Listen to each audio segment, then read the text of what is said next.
Hello friends, welcome back to the channel writing Buddha. आज हम लोग बात करने वाले हैं एक ऐसी किताब के बारे में जिसका इंतज़ार पूरे देश में हर रीडर पिछले 3 साल से कर रहा था। आप समझ ही गए होंगे मैं कौन सी किताब की बात कर रहा हूँ। वो किताब है आमिश जी की वार ऑफ लंका। ये किताब पिछले ही हफ्ते रिलीज़ हुई है और आप देख सकते हैं इसका कवर पेज कितना भव्य और सुंदर है, जैसे कि हमेशा ही अमीश त्रिपाठी की किताबों का होता है।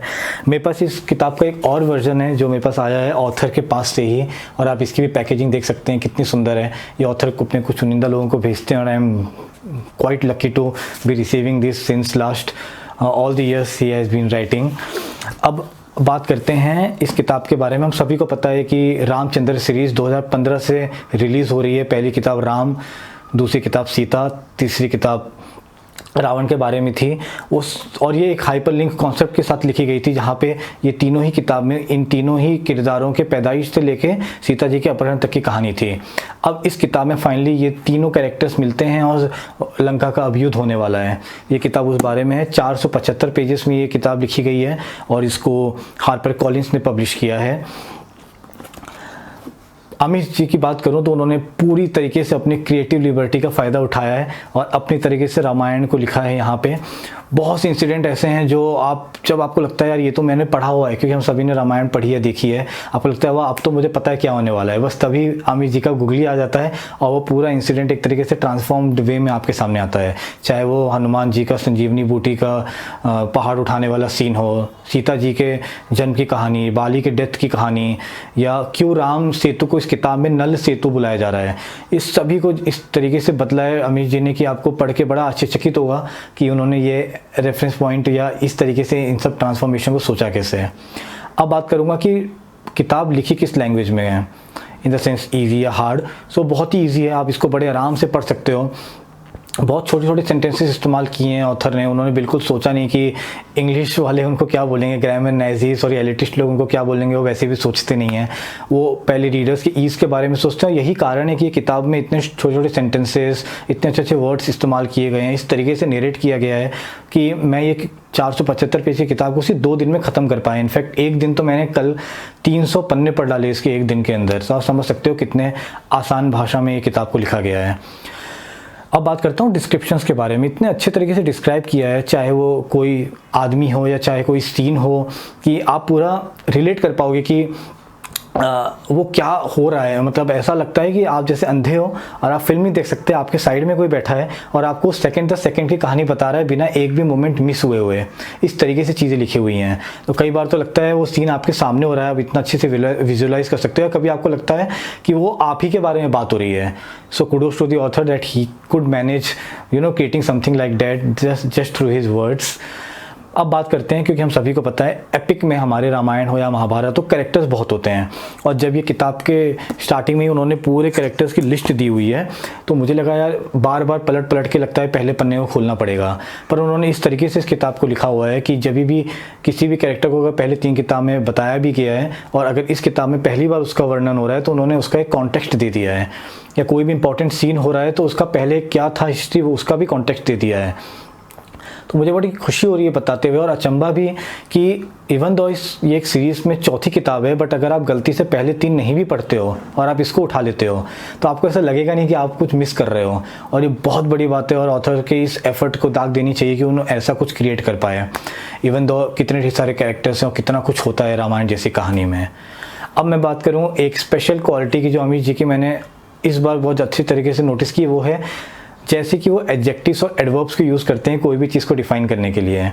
तो चाहे वो कोई सीन है, कैरेक्टर है, एक्शन है, कोई सीक्वेंस है, कोई लोकेशन मॉन्यूमेंट है, कुछ भी है कि या किसी कैरेक्टर का कोई एक्सप्रेशन की बात कर रहे हैं, वो ऐसे ऐसे एडजेक्टिव और एडवर्ब्स यूज़ करते हैं कि हाँ आपको पढ़ के इतना मज़ा आएगा और आप एग्जैक्टली समझ पाओगे कि वो कितना सुंदर या उस समय उस भाव क्या था।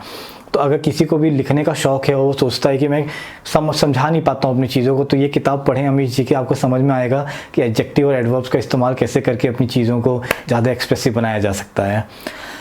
अब हम बात करें तो हमारे रामायण महाभारत या जितने भी एंशिएंट टेक्स्ट बोला जाता है कि ये सिर्फ एक कहानियाँ नहीं थी, इसके साथ बहुत से लेसन्स भी मिलते हैं, चाहे ज्योग्राफी के, हिस्ट्री के, साइंस के, मैथमेटिक्स के। और आमिश पूरी कोशिश करते हैं कि वो इन सब चीज़ों को रिक्रिएट कर पाएँ अपनी किताब में उसी बेहतरीन तरीके से। तो आपको इस किताब में भी बहुत सी geographical references, historical references, geopolitical scenarios के बारे में आपको पता लगेगा, साइंस के बारे में मालूम चलेगा, कहीं कहीं मैथमेटिक्स के बारे में, वॉर स्ट्रेटेजीज, टैक्टिक्स, इन सभी के लेसन्स कहीं ना कहीं आपको अमीश जी यहाँ वहाँ से देते रहते हैं। तो हम सभी को पता है कि महाभारत बहुत ज़्यादा युद्ध के बारे में है, बट रामायण बहुत ज़्यादा युद्ध के बारे में नहीं है, बट वो युद्ध की तैयारी कैसे हो रही होती है उसके बारे में है।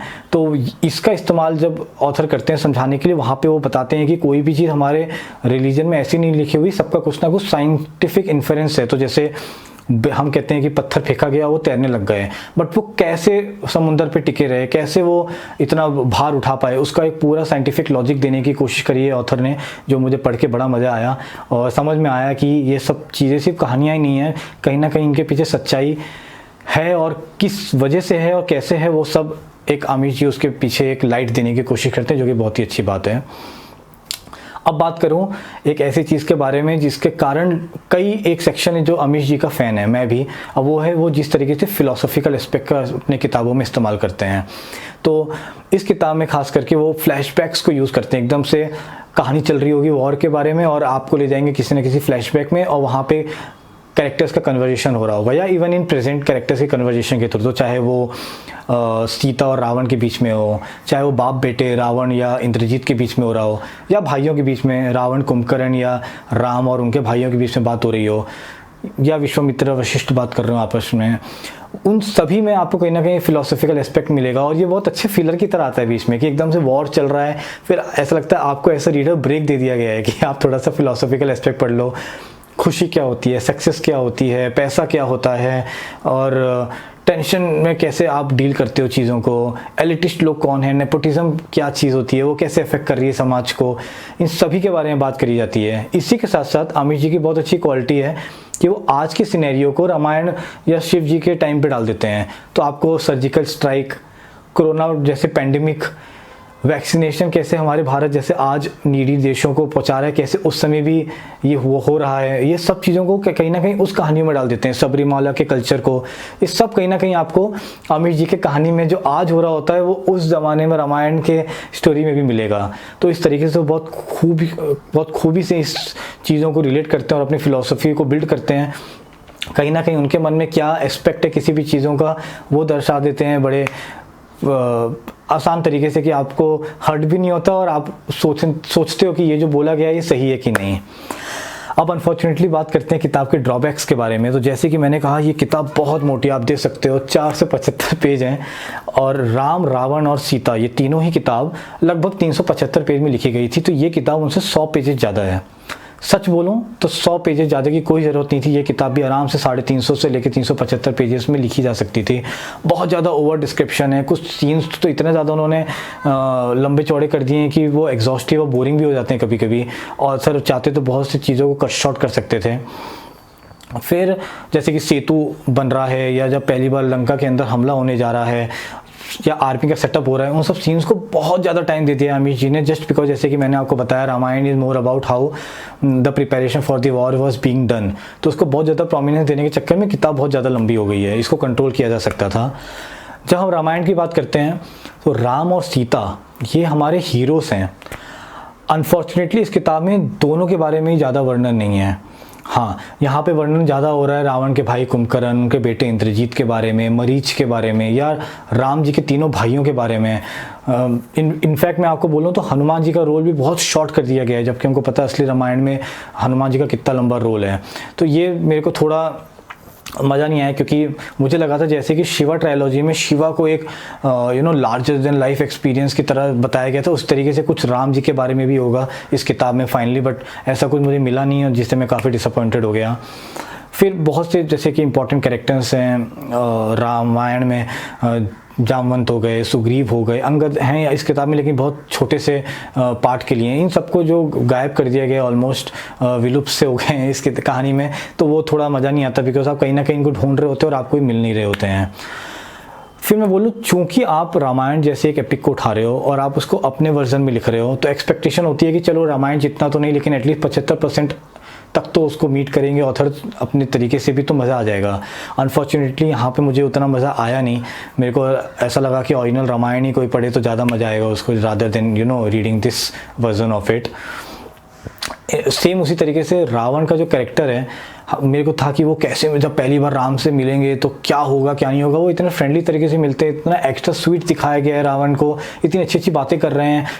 यहाँ तक कि वो युद्ध में भी जा रहे हैं तो ऐसा दिखाया गया है जैसे कि उनको पता है कि वो हारने वाले हैं, बस वो कर रहे हैं क्योंकि राम जी का नाम होना है, उनको विष्णु बनाना है, तो बस इसके लिए वो पार्टिसिपेट कर रहे हैं। अदरवाइज़ वो ऑलरेडी अपना फेट डिसाइड कर चुके हैं कि मेरे को तो मरना ही है।